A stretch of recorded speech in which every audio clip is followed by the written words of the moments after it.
Good Morning Business, French Tech. Notre French Tech aujourd'hui, c'est What Alps. On va parler de batterie, des batteries. Vous êtes venu avec votre batterie, oui. Mathieu Desbois-Renaudin, c'est Bonjour. vous. Batterie électrique, hein, pas batterie, l'instrument. Ah oui, alors batterie électrique, oui, vous avez raison. C'est important, notamment pour la radio, de préciser. Voilà. Donc, ça n'est pas une batterie électrique. Vous avez cette batterie au lithium-ion qui est destinée aux véhicules industriels à usage intensif. Vous êtes là ce matin parce que vous venez de lever 11 millions d'euros. Bravo pour cette levée. Expliquez-nous la différence entre cette batterie et les autres. À quoi elle sert ? Effectivement, merci, bonjour à tous. Cette batterie, en fait, elle est différente des autres. On va là où les batteries classiques de l'automobile ne suffisent pas. Comment on fait ? En fait, on a une technologie innovante qu'on a commencé à développer au CEA il y a 11 ans, qui est protégée par 7 brevets, où on vient immerger ces cellules, donc les piles qu'on met dans nos batteries, dans un fluide, ce qui permet de très bien maîtriser la température des batteries, d'augmenter leur durée de vie, leur performance et leur sécurité. Donc c'est mieux qu'une batterie classique, c'est plus... C'est pour des usages plus intensifs. En fait, une batterie classique est très bien, mais quand vous allez vouloir l'utiliser, faire plusieurs charges rapides par jour, par exemple, quand vous avez une utilisation qui est de 8 heures par jour au lieu d'1 heure par jour, comme nous on utilise notre voiture tous les jours, les batteries classiques ne suffisent pas, elles s'abîment trop vite en fait, ou elles chauffent trop. Et avec notre technologie, on va pouvoir avoir une performance continue, quelles que soient les conditions climatiques, pendant toute la journée. Oui, parce que ce qu'il faut préciser, c'est qu'en fait, vos batteries, elles sont destinées au matériel de chantier, au matériel agricole. C'est ce genre de profil, en fait, que vous ciblez. Exactement. On a aujourd'hui des clients dans les équipements de construction, dans les équipements agricoles, dans les équipements miniers aussi. On livre aussi des camions de livraison avec des usages très intensifs.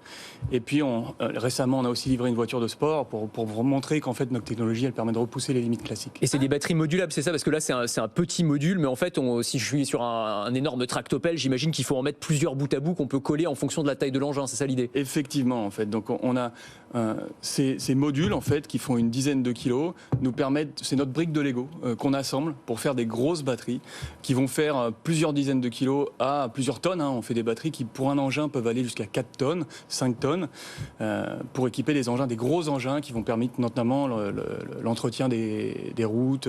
Mais justement pour ceux qui défendent l'hydrogène, ils disent oui, l'électrification c'est pour les petits véhicules, pour les gros, pour les semi-remorques. La batterie ça n'a pas d'intérêt, il vaut mieux un véhicule à hydrogène. Là vous dites non, on peut utiliser de la batterie sur du lourd. Alors, on peut utiliser la batterie sur du lourd et on peut aussi utiliser de l'hydrogène, ça dépend des cas d'usage. Et de notre côté, on a une batterie qui se marie très bien avec les piles à combustible, qui ont principalement aussi besoin d'une batterie pour s'hybrider. Et donc, notre technologie est déjà associée avec des piles à combustible sur des engins lourds. Et parfois, dans certains cas, elle peut suffire à elle toute seule. Oui. Vous nous avez dit que vous aviez fait un démonstrateur sur une voiture de sport. Et effectivement, la question qu'on se pose, c'est pourquoi, si ces batteries sont réellement meilleures que celles qu'on utilise aujourd'hui dans les voitures... Vous avez fait un véhicule test prototype. entier. Prototype.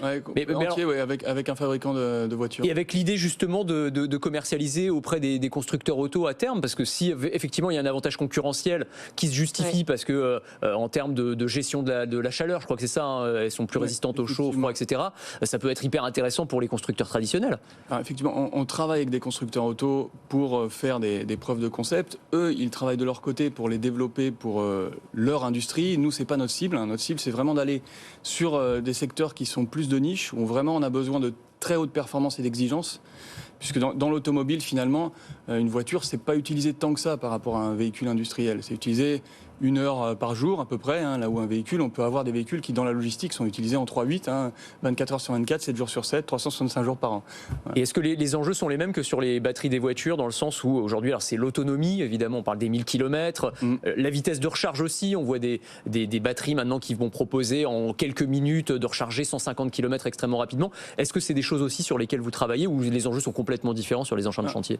Les enjeux sont les mêmes, mais ils sont poussés plus loin. C'est-à-dire que quand il va y avoir une importance de charger rapidement dans l'automobile, elle va être encore plus prégnante dans les véhicules classiques. On peut imaginer un engin qui doit faire une tournée le matin, faire une charge rapide le midi et une tournée l'après-midi. Si la charge rapide est plus lente le midi, ou si la charge rapide ne peut pas se passer le midi, il ne peut pas faire sa tournée de l'après-midi, c'est inacceptable en fait.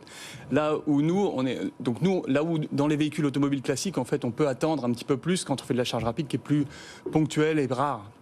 Vous produisez à Moirans, c'est à côté de Grenoble. Évidemment, votre chiffre d'affaires, il est très lié avec l'électrification des usages. On a vu qu'on avait un petit creux, notamment sur les voitures électriques. Là, on en est où? Ça repart ou pas? Alors, on n'est pas dans cette dynamique-là encore, et j'espère qu'on en sera dans quelques années dans les engins véhicules industriels. Aujourd'hui, on est comme l'automobile il y a une dizaine d'années. On a 0,1% du marché à peu près qui est équipé en engins électriques.